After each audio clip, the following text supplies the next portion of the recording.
ఇస్సాకు అబ్రహాముకి తలనొప్పిగా లేడు.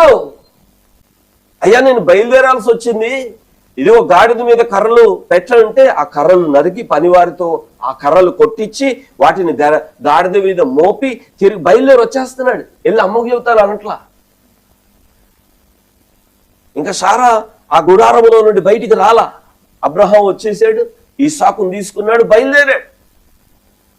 సుమారు 400 కిలోమీటర్లు బయలుదేరారు. తర్వాత ఆ గాడిద పనివారు అక్కడ ఆగిపోయిన తర్వాత ఆ కట్టెల మోపును మోసింది ఎవరయ్యా అంటే ఇస్సాకే. ఆ తరం తలనొప్పిగా ఉన్న తరం కాదు. ఇమ్మగలిగితే నీ పిల్లలను నిరవంజి చెట్టు వలె నువ్వు ఎదగడం చూస్తావు.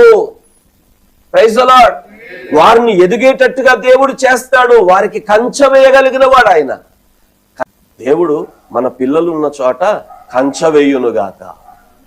అలాగున దేవుని ఆత్మ ద్వారా కాపాడబడుతూ ఆత్మ చేత నింపబడుతూ నడిపింపబడే తరములో మనము మన పిల్లలు ఉందురుగాక.